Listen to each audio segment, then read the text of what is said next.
ideas, but from a educator standpoint, Dr. Cardona is an educator, and he grew up through the ranks. And truly, for me, as an immigrant and as an individual that aspire through education to pursue the American dream, he is a role model to me as well. But for you as an educator and an individual that's interacted as a president of the Fairfield Union, what are your thoughts? And you could actually, this is going directly to his office, so you can say some nice things to the future Secretary of Education in the United States.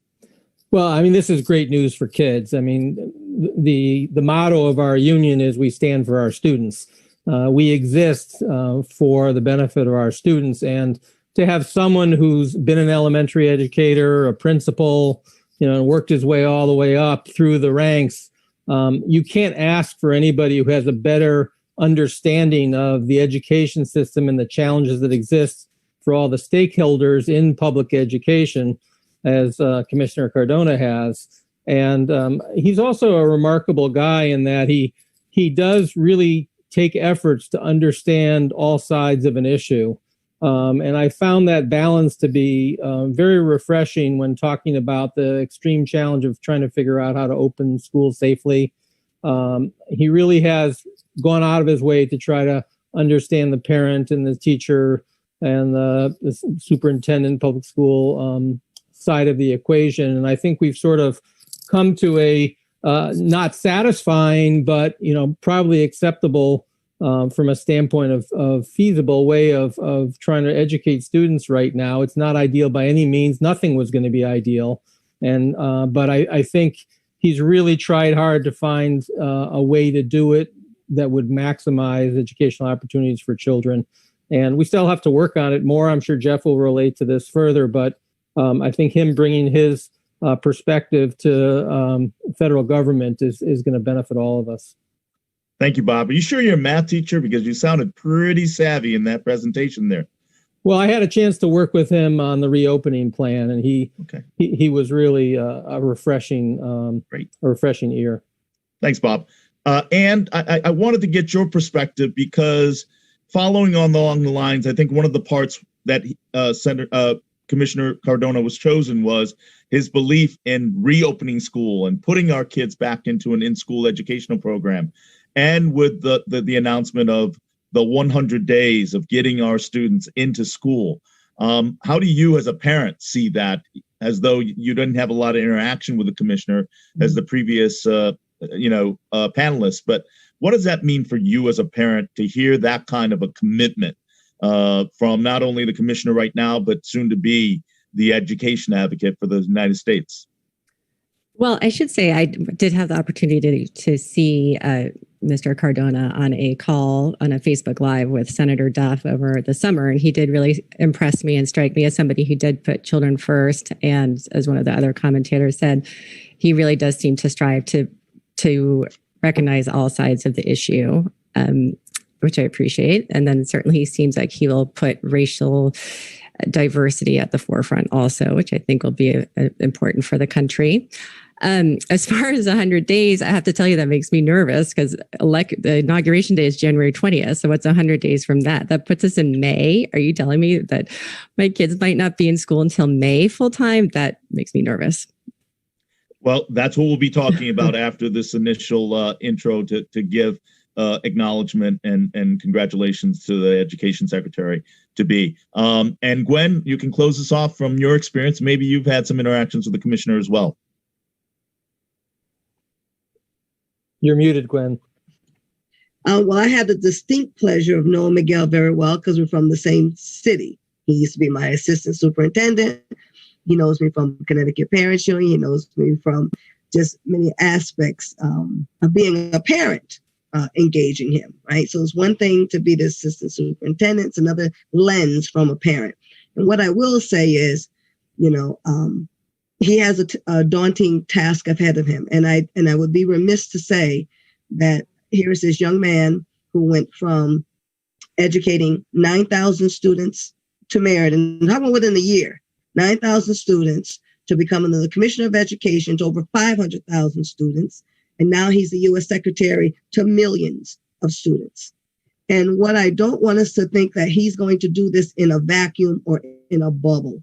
He will need all of us. He will need relationship building with parents and with all of us to ensure not only his success as the Secretary of Education, but the success of the children across America that will need him to make informed, responsible decisions that puts the needs of children first and foremost. And so, so while I'm excited, I'm also a little apprehensive because I do believe he's a little fish from Connecticut, a good guy in a big lake with a lot of different fish, and a lot of them have teeth. So, lake, I think it's an ocean.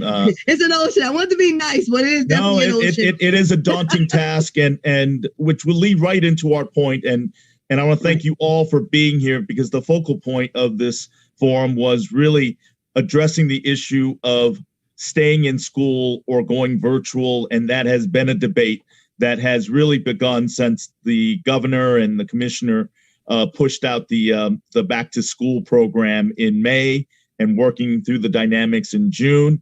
And I wanted to get people's perspective in regards to, after literally 6 months of experience with a lot of a roller coaster ride in regards to what we have been able to kind of process and experience, we want to be able to craft some solutions with some feedback from people. And I think the first thing I wanted to say is, what are you thinking about, and what are important to you for major policymakers to understand from shareholders? What are your thoughts about whether to stay in school or to go virtual, and how are we going to move forward with the first and foremost priority of quality education for our children, but while maintaining safety in this insidious COVID pandemic environment? So I'll begin with the order that I asked everybody to introduce themselves. Take about 5 to 7 minutes to kind of articulate. We'll have some more feedback and questions that I've gotten from people, but we'll begin with Senator Berthel. Thank you, kind of Senator. Articulate the question: staying in school or going virtual, and what are some of the particular interests for you on how you would like to go about it, and recommendations to the administration and to public health and the education department to move forward. Great, thank you. So my sense is this. First of all, I'll add a little bit to my background. My wife and I are blessed with two great young men. My 14-year-old son, Paul, who is a freshman in high school, and my 16-year-old son, Matthew, who's a junior in high school. So I am, and they're both at Holy Cross High School in Waterbury. So I am living through, my wife and I are living through all of the, at least from this very unique perspective with our two children, all of what it means to be back in school, to have a hybrid model, to have a complete virtual model, to go back for virtual only on a snow day, et cetera, all of that bouncing around. And I think I'll open with this, having given you that background, that I'm speaking directly from experience right now in real time with this. I think that the single most important thing we should be concentrating on is getting our children back into these school buildings and back into that environment that we know works, we know certainly have had room for improvement over time, still has room for improvement, but we know that this in-person learning is so critically important to their social and emotional experience. We know, I see with my own children, how this affects them from an emotional standpoint and a social standpoint. Children by nature, adolescents, kindergartners, whoever they are, wherever they are in the educational process, they need to be social. It's part of what we are as human beings. And, as much as I know that we have to conduct this meeting right now with me talking to an LCD panel, which I've done 1,000 times since March 13th, I got to tell you, as an adult, it really stinks. Hey, nothing personal. You all look wonderful. And I'm glad, we get to see your houses and backgrounds, and you have a beautiful piece of art over your shoulder. I can't tell. It looks like maybe a peacock, some sort of bird that's behind you. It's a peacock, and it's from Target. So we've learned a lot about people, but quite honestly, I would have much rather preferred to have this meeting in 3D here at the LOB or in some place where we could have done it and actually be physically in each other's presence. Now, that aside, I think that the solution to this, because it's not just a plug everything back in and put all our kids back in school solution. We know that won't work right now because we don't understand, even today, 9-10 months into this, what the risks truly are. We don't know, who's really a higher risk in terms of exposure, who's going to get better sooner. So I understand that we've done everything that we believe is correct in terms of utilizing science, utilizing all of the intelligence that exists within all of our school districts all over Connecticut, our private and parochial schools all over Connecticut. And I think that they all have done a fair job in addressing that. But going forward, I firmly believe, and I know this is recorded, it's live, it's going to go to our acting commissioner, our soon-to-be U.S. Secretary of Education. I think teachers and the people that are working in our school buildings should be considered front line for vaccinations. They should be in that A group. They need to be vaccinated so that we can alleviate to the extent possible the fear that is real, genuine. I've had focus groups like this. I have 3 regional school districts and 2 standalone school districts in my Senate district. I've talked to all of them. The fear is real. I get it. And I don't know that I want to be a teacher. And I have a master's degree in education. I taught high school for a short period of time, right? And I teach in a university as well, in addition to everything else. But I don't know that I'd want to be in a classroom myself right now in front of people that may expose me to this virus that we really don't know as much as we would like to about. So that's my first thing. I think a priority should be getting teachers vaccinated. If we believe that this vaccine works and that this vaccine will stop the spread of this terrible, terrible virus, then we should be doing that. In addition, I think we have to, number 2, we have to focus. The Education Committee and the department is going to have to focus. If the objective is getting kids back into a real environment in a school building, we're going to have to address 2 primary things to me. That is the social emotional piece that we've talked about. We know that we've seen children who have previously been successful in school that are failing. We've seen challenges with them trying to adopt to technology. Right?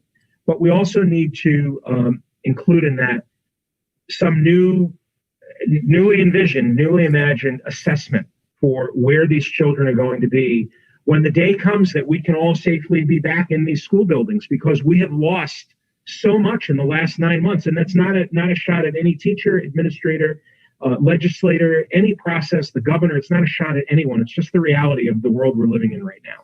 We have lost time and space as a result of where our 3rd graders should be, our 8th graders should be, our seniors should be in high school. And we need to make that a priority. And it's part of what I can tell you without, what happens in caucus stays in caucus. I can tell you that the Education Committee met, the leadership team met. That would be Senator McCrory, Representative Sanchez, Representative McCarthy, and myself. And I basically have kind of spilled the beans in terms of what the priority is going to be for the Education Committee. It's going to be focused on COVID-19. It's going to be bills that are going to address those 2 issues that I've just spoken to and a few other things. We're going to hit the pause button on a lot of the other things that we all can agree or disagree were important in prior years, maybe last year or we didn't really have a cycle this year, but in 2019. And make this the focus. This is what our responsibility is to our children and to the teachers and the staffs and the faculty that support all of them. We need to get back to school. We need to get back in those buildings. Let them be kids. Let them experience what school is supposed to be and get out from behind these LCD panels and devices. And Senator, I think that was 5 minutes. I don't have a time. No, thank you very much. And I'll preface it because you have literally offered both of the perspectives that are so critical with one common goal with all the shareholders that are here in this panel is we want to get our kids back into school. They understand the in-school educational experience. The key is how we get there and making sure the safety.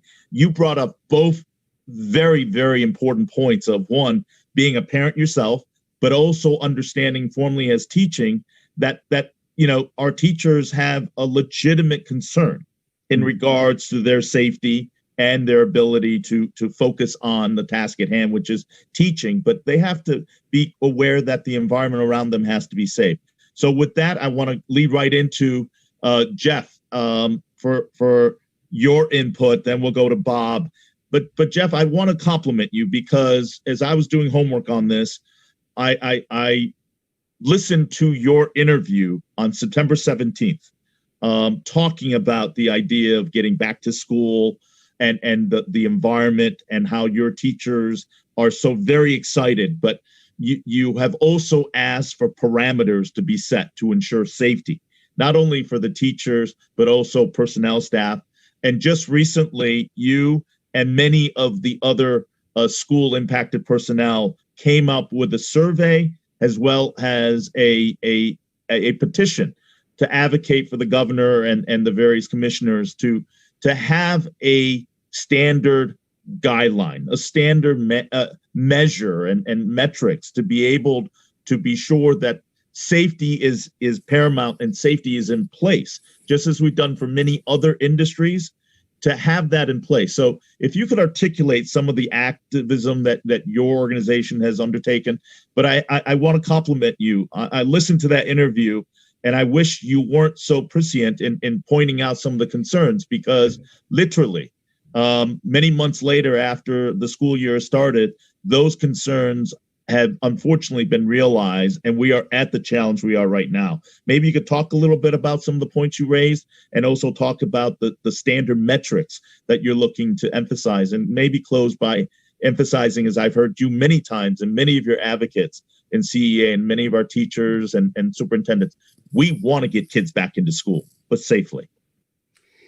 Absolutely. And we've been trying to get this happening almost from the beginning. Our executive director, Don Williams, was on the reopening panel, the large state one that was working and so forth. And we were trying to think about any way that we could get as many kids as possible back in school. We agree that nothing replaces in-person learning and the interaction that takes place in a classroom between teacher and student. But we also know from all of our members, or most of our members, I would say, that that's kind of difficult in this situation. I had conversations with the governor saying, you know what, we want to get this right. I just don't think we can get everybody back in school at the same time unless we completely take a look at expanding where we are, looking at extra space so that we can cut class size down, et cetera, et cetera. And it's not just a workload issue right now. It was a safety issue. So for us, it's always been about opening as many classrooms as possible. And I would say to you on this panel, there are a number of districts in Connecticut, not everyone, not even probably a whole lot, who are pretty much getting through this with most of their kids back in classrooms. There tend to be the smaller districts who had a little extra room so they could cut class size in half or so, and move that whole agenda as best they could. But in many of our districts, and again, as time has gone on, we're hearing of lapses in the safety protocols on both the parts of students and in some cases, a district saying, well, we can do this because it's close enough, et cetera, et cetera. For me, the biggest issues were always these. One, everybody needs to wear a mask. And thankfully in this state, well, with the exception of one or two folks that are still out there thinking that masks are not necessary, with what's going on in this state, at least we started out with everybody wearing masks. I thought the next step that was very important was the distancing issues, because we know from everything that we've been reading that masks alone don't do it. You got to combine that with some distancing. In most classrooms, that's not been something that's been able to happen, and we're concerned about that. And then finally, an issue that we've been concerned about for years now, which is the air quality in our schools. It's just not where it should be, especially when you're dealing with a virus that is as deadly as this one is. So, the more we can kind of continue to work on all those pieces, I think the better off we're going to be. Regarding the fact that, especially our younger students, we know that interaction in the classroom is so important. And originally, we were starting to talk about how to get that to happen as much as possible. Unfortunately, other stakeholders and us finally said, there's not a statewide solution. We can't do it, okay? Or we're not going to try to do it. So we left it all up to 169 towns. Some did it much better than others. and have tried to do the best they can. And we're looking forward to making sure that we can continue to do that. As Senator said, I'm not in the classroom anymore. I work in an office building in Hartford.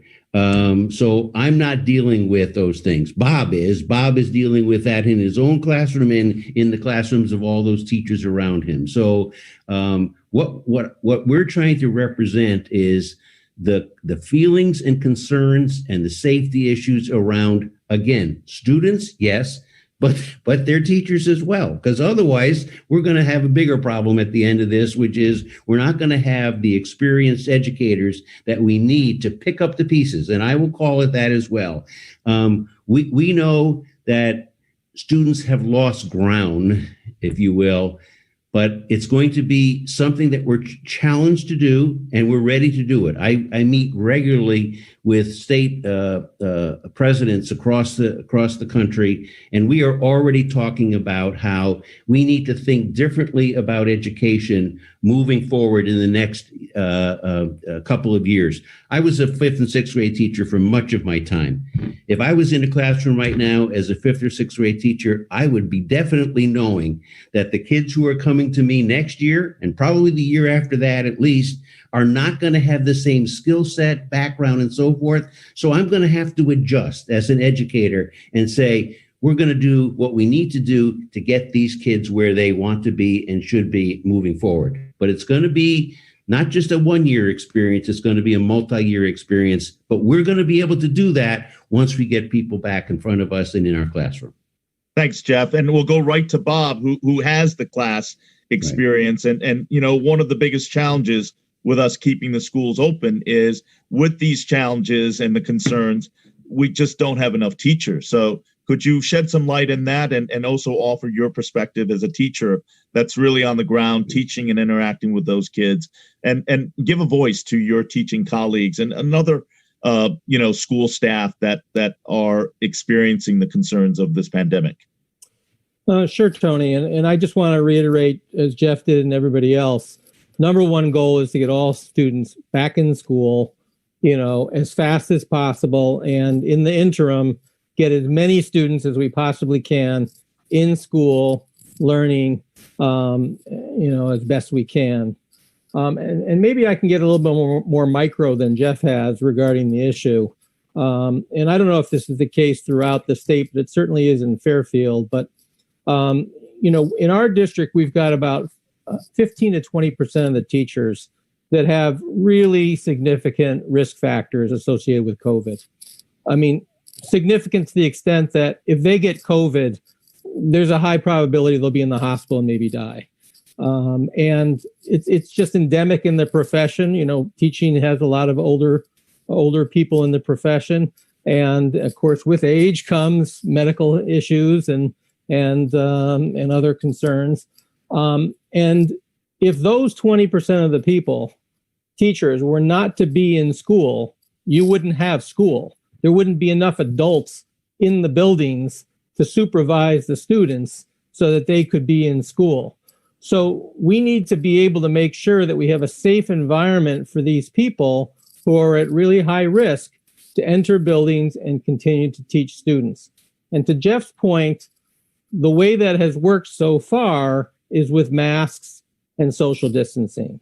That has been a critical component to making teachers with high risk factors and who have notes from their doctors saying you shouldn't be in school, to get them into school, mainly because their commitment to the children and the students, but also their commitment to the profession. And, so that remains a very real issue. I sit in meetings regularly with teachers and human resource professionals, talking about teachers needing to take leave of absences because it's just gotten too dicey for them, especially as the COVID numbers have started to rise considerably. And really, those meetings aren't driven by the teachers; they're driven by their doctors. People who have significant immunocompromised situations or cancer survivors. Their doctors don't want them in the schools anymore, and they're telling them you need to back off, but they want to be there anyway. So So far, there was a lot of concern in September about what it would be like coming into school. But with the hybrid model and the social distancing, it's turned out okay. And most of the teachers, in fact, the vast majority of teachers, are still in the buildings, teaching students, coming in every day, doing what they can. The scary point gets when you talk about bringing kids back full time. Now you're down to 3-foot social distancing. And when you get down to 3-foot social distancing, the potential for virus transmission increases exponentially. And even with the quarantining requirements, basically it says if you're in close contact, if you're within 6 feet for 15 minutes of someone that has COVID, then you have to quarantine for 10 weeks. And so when you bring everybody back full, it has the potential to increase the number of people that have to quarantine, significantly, which might inhibit the ability for the school to stay open. So my point here is that, our goal is we want to keep school open. In order for school to be open, we need adults in the classrooms with the students. And, to do so, we have to keep teachers out of quarantine, and we need to keep them coming to school. The second point is obviously with regarding the students, we are seeing a very significant increase of students that are electively deciding on their own to learn remotely. For example, we're in a hybrid model right now in Fairfield Ward. I was supposed to have, for example, 10 students in my class today. I had 4 because the rest of them decided to go remote for the day. And that you see that consistently. I just did a survey of all my teachers. About half the classes that we have in our whole school district only have about 50% of the students that are supposed to be there in school right now because of quarantine, vacations leading up to the holiday, and for other reasons. We still need to be there for the 25% of the kids that are in school, but parents do have that option to be able to, elect out if they want to, and many of them are choosing to do that. Thanks, Bob, and I appreciate that viewpoint, and there are ample evidence of those concerns and validations to it. But I also want to offer for a lot of the parents the perspective, and you mentioned high school, but we've got elementary and middle and junior high that are different challenges. But I want to hear from Ann and Gwen in regards to the parents' perspective and their real personal observations and the real need for our kids to get back into in-school learning. And I'm going to caveat, we are all on the same goal, which is getting our kids the best education and getting them in school. There are challenging and differing viewpoints on what needs to be done, what risk assessments we need to undertake. But Ann, please share the experience that you have gone through and the challenges you have seen that so made an impression on me to be sure that we have this conversation and that we work very hard, just as the governor and the commissioner have articulated, in trying to get our kids back into school. Thank you. First, I want to say thank you to all the teachers, especially the 2 teachers who are with my children. They have gone above and beyond what is required of them. And I know that they're doing their best to make the most out of this crazy new landscape that is online learning. That said, even the Gold Star Cadillac program of distance learning is nowhere near as effective as in-person learning. And I think we can all agree to that. I do wish there was a way for teachers who didn't want to be in the classroom, if they could possibly be the ones teaching online and being with the other students who want to be online only, if they could do that. And so then they wouldn't have to risk their health by coming into the classroom. I feel like that would be great. I agree that we should have them at the start of the vaccine list. I hope that they are going to be in the next round of people getting shots, certainly before the prison population does. Then, speaking to my own experience with distance learning, I am happy to talk about yesterday. My kids do go to the Y a few days a week. They were home with me yesterday. I am very fortunate in that I have been able to work from home since March 13th and will continue to do so until at least June 30th of next year. And I don't take that for granted. All this being said, it is not easy. Beyond trying to get my job done, I have my two amazing, wonderful children at home. And my daughter, I'll start talking about her first. She is going to be 6 next month, and she's in kindergarten. And she is the most self-motivated child you've ever met. She was dressing herself before she was 2. She learned how to ride a bike without training wheels when she was 4. So when she gets to her work, she's excited to do it. She races through it. She's done and probably so fast. And then the rest of the day, she's asking, what else can I do? What else can I do? And I'm giving her more printouts and giving her coloring pages. And she really just wants my attention. So of course, all this is going on while I am also trying to get my own work done and having to respond to emails. And I am an editor and writer, so I'm on a deadline business. So I have to be available immediately. So then she has been regressing, and she throws tantrums. She'll knock over my son's Legos. She'll hit the dog. And this is behavior for a 3-year-old, not someone who's almost 6. She also has an IEP. So since March, she's had 6 weeks where she's had her full range of services. And I can see her regressing. I can see it in her fine motor skills. I can see it in her large motor skills. She started to trip more as she walks around the house. She needs her services in person. Those are not effective online whatsoever. As for my son, who is a very dear, sweet boy who loved school, did love school, I should say. He was a shining star at math. Now, yesterday, I was on a call with my work. I found out from his teacher, and I should also say I'm in contact with his teacher almost on a daily basis. And he's 7, so he signed off of his Zoom meetings early because he wasn't understanding the work. And he's not getting it. He doesn't understand it. He doesn't want me to be his teacher. He wants his teacher to be his teacher. He doesn't want his kitchen table to be his classroom. He wants his classroom to be his classroom. He doesn't want his sister, by any means, to be his co-student. And so his go-to mechanism right now is that he will go to his room and go to sleep. And this is a 7-year-old who is showing signs of serious depression.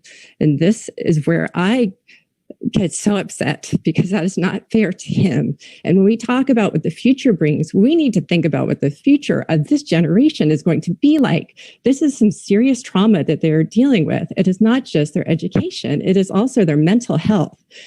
And we really need to be fighting to doing everything we can to bring the kids back as soon as possible, before 100 days. And the classroom, school is not just education. It's not just reading, and it's not just math. It is a place for children, especially young children, to learn autonomy and independence and how to work with their peers. And they learn from their peers. And there is no way to replicate that online. So I do hope that we can come together to really, really brainstorm and get these kids back into school in January.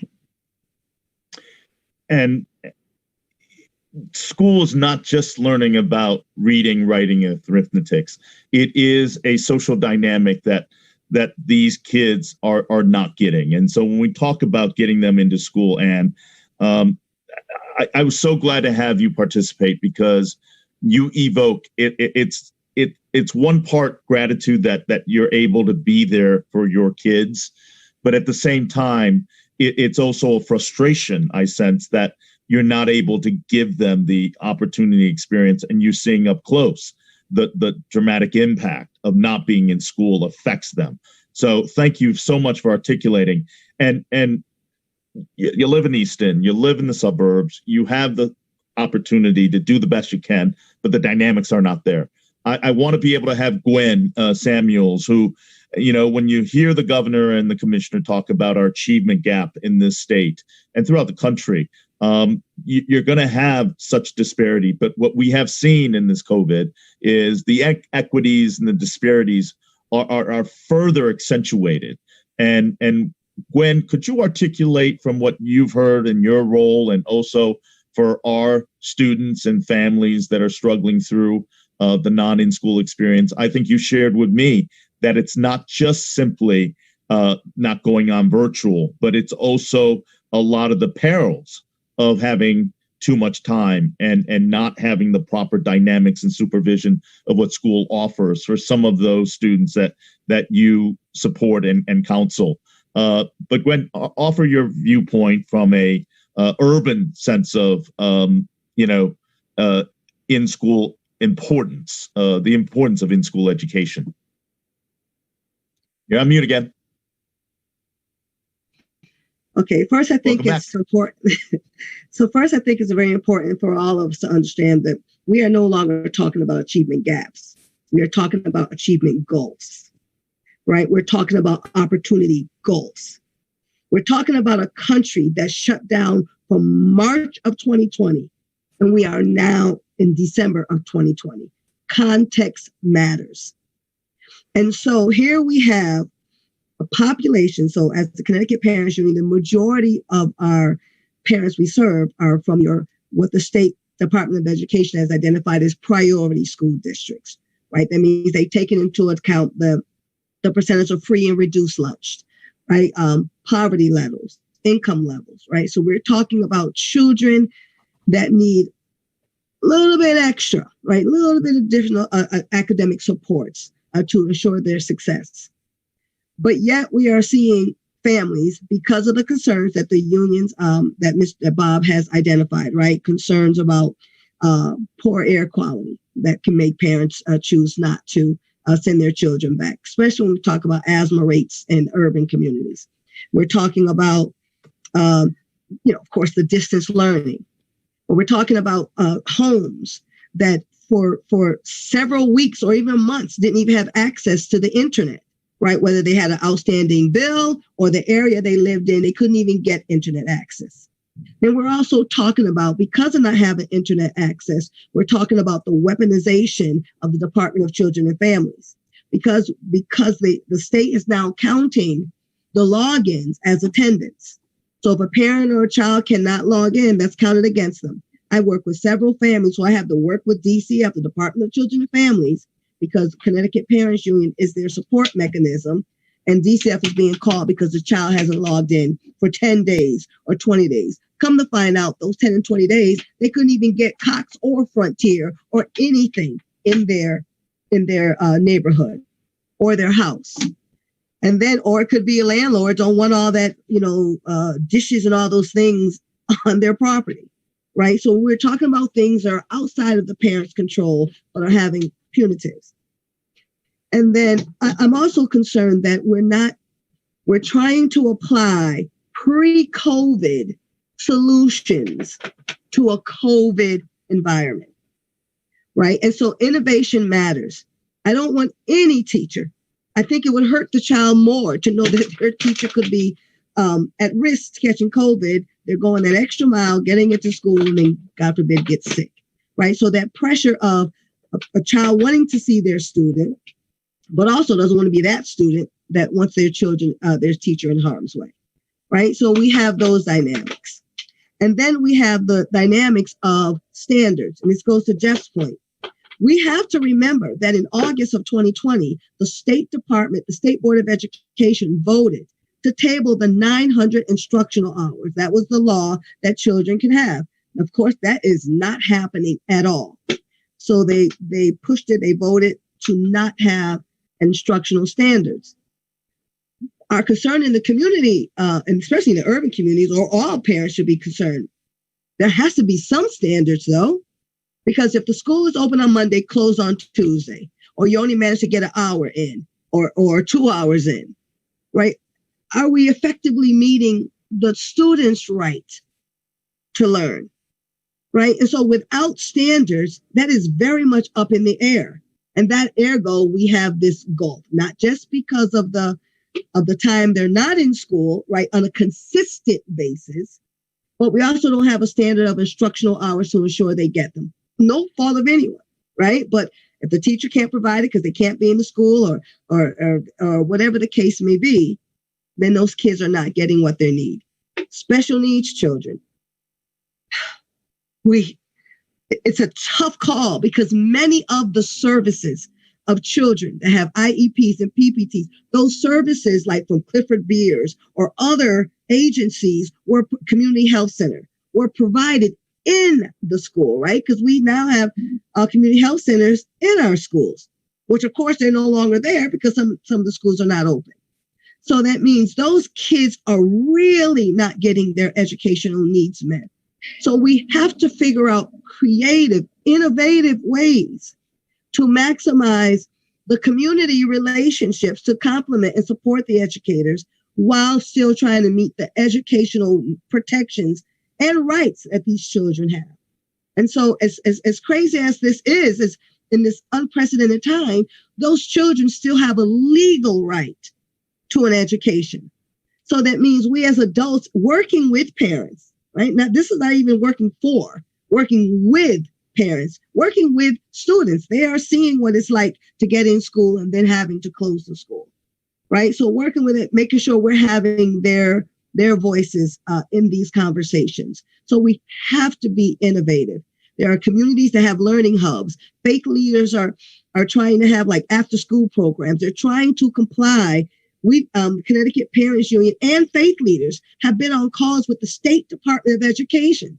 There are leaders out there wanting to know the law, right? What are the rules and regulations so they can support educators who cannot be in the school by having these community learning hubs. So I say that to say we have to get creative in ensuring that we're keeping people safe, at the same time trying to get the schools open, right? Which still working on keeping educators and students safe, but also making sure that we're not continuing to lose ground. These kids not only have to get back on track, we have to be able to sustain them to stay on track.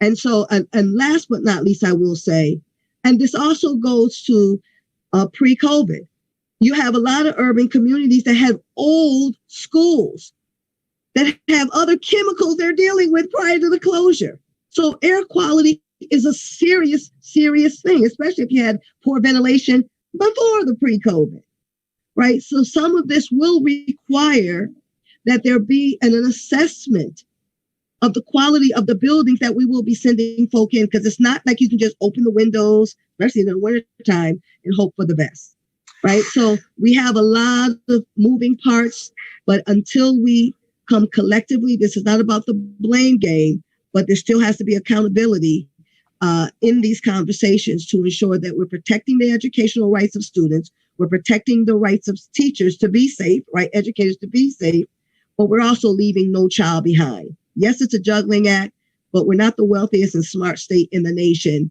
We're that for a reason. So if we work together, I'm sure we can figure this out to get kids back in school safely, but also be innovative in the meantime while we're trying to figure it out. Thank you, Gwen. And I have two questions for the panel and just quick offer your viewpoints. Given the goal is all the same, that we want to provide a quality education and an in-school experience for our students and provide safety for our teachers and personnel and the students themselves. Two things came out to me and I wanted to get your opinions on it. Having a state metric and guideline that ensures that all the protocols are in place, and two, to put our educators and personnel, school personnel, comparable to the 1A group of first responders and various other important groups that are there.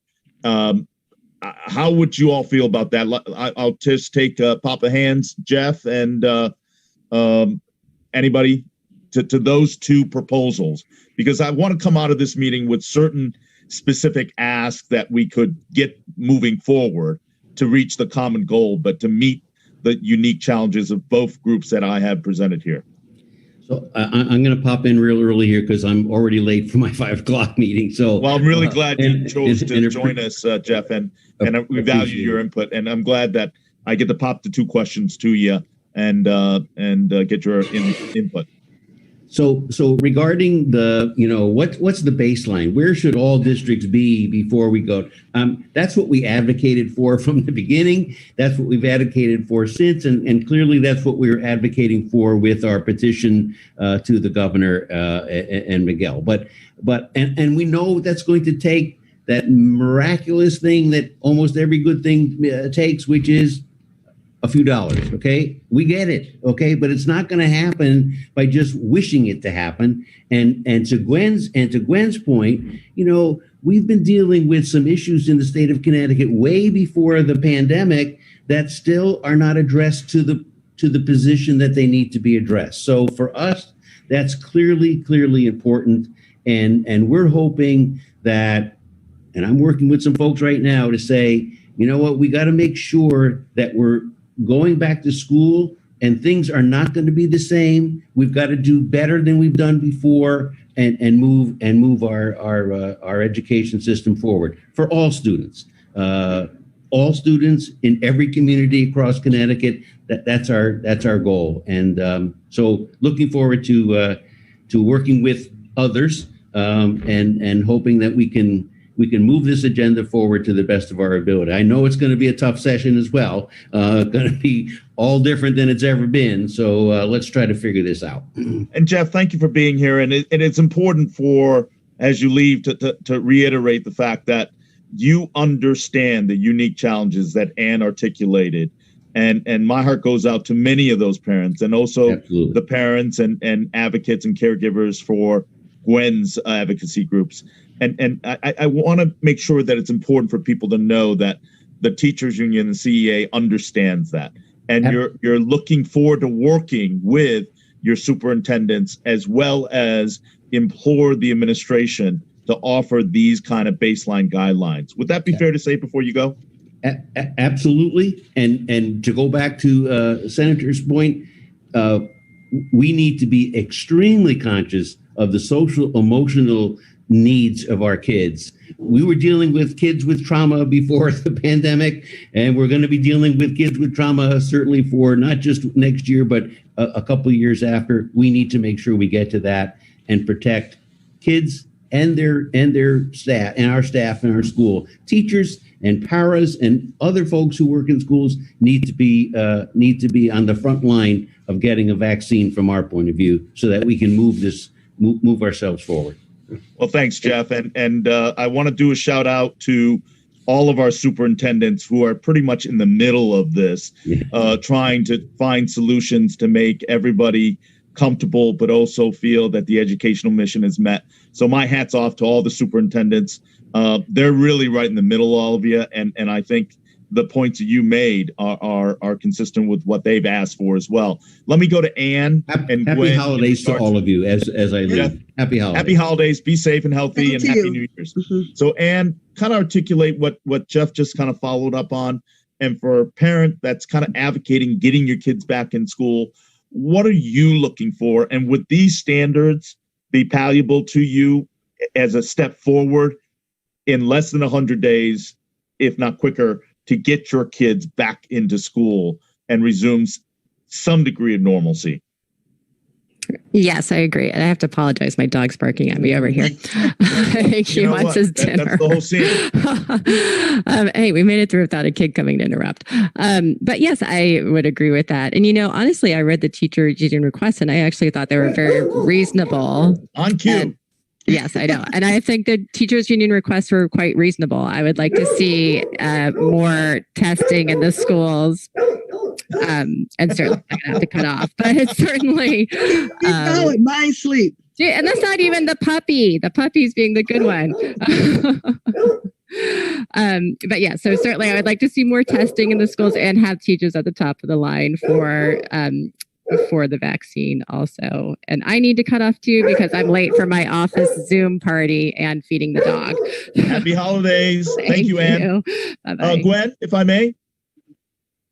Yes, definitely. I'm for ensuring some standards because, like I said, we went from 900 instructional hours to limbo, right? And I think having a metric so that we know where kids are, like if they're managing a week of school, what does that equate to? Are we getting them closer to being back on track? Because to Jeff's point, or it might have been to Bob's, when these kids go back to school, I'm just be hopeful and believe in God that one day things may get better.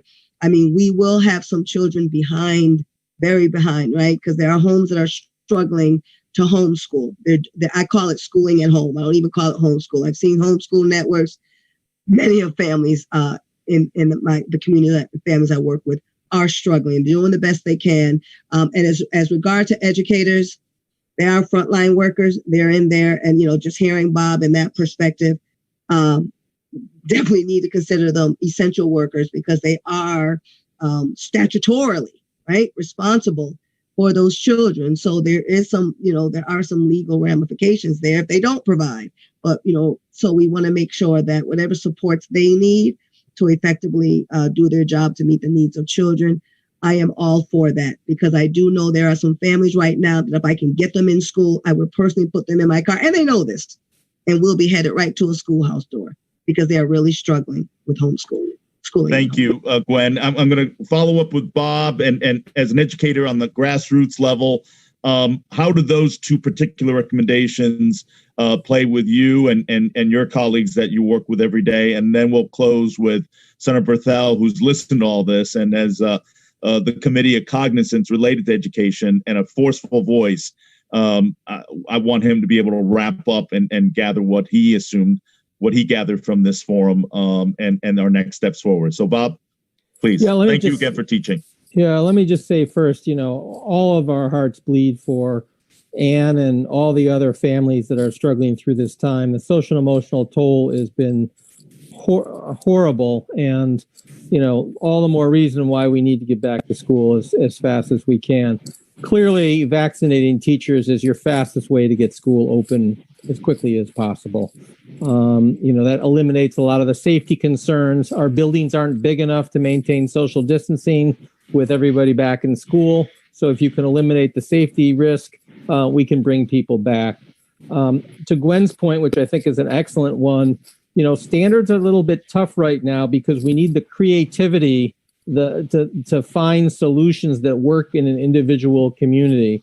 And it might be different depending on what community you work in. So I think, yes, we do need some standards, but we also need the ability to have that flexibility to try different models and put different ideas in place that might bring people back to school a little bit faster in a better way. Maybe even some triaging of students that are in most need, like students with IEPs, get them into school 5 days a week first, and then maybe some English language learners, those that are most likely to have gaps explode on them during this time, get them in full 5 days a week, and then try to bring others back as you can. So that flexibility is really important right now.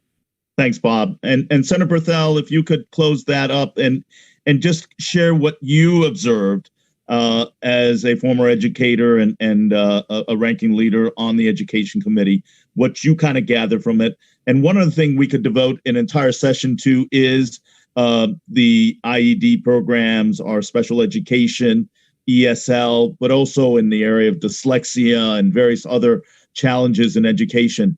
We haven't yet even fully explored that arena. And Bob made some interesting observations on that for that challenge. But those are important categories that we need to also consider in these pandemic times. As I said, there are disparities already existing. What COVID has done in this pandemic has exacerbated those and realized that we have a lot of work to do. But from your experience and your cognizance area of leadership, thank you very much for participating, but I welcome you to close this out and offer your insights. Thanks. Thank you, Senator. I think what we've done in the last 75 minutes or so is we've confirmed what I think we all know, okay, from a lot of different viewpoints with subject matter experts in each of these areas chiming in on this. We may have slightly different approaches to getting to the solution, but that's not unlike what we do every day when we work in this building and under the Gold Dome here in Hartford. But I think that my opening remarks, Tony, with respect to what we need to do seem to resonate with everyone. We need to get back to school, and we need to address all of the concerns that were expressed here today in getting to that point. We're going to look back on this. This is a great, amazing social, political scientific experiment that we're living through, which none of us asked to be part of. Okay, but it is certainly an experiment, and I think that forums like this and the ability for us to have conversations with different political views, with different opinions and whatnot, and not throw darts at each other and not set the building, set the Zoom on fire here, if you will, is very meaningful and very helpful. So, Tony, no one has thanked you yet for the brainchild of putting this together today.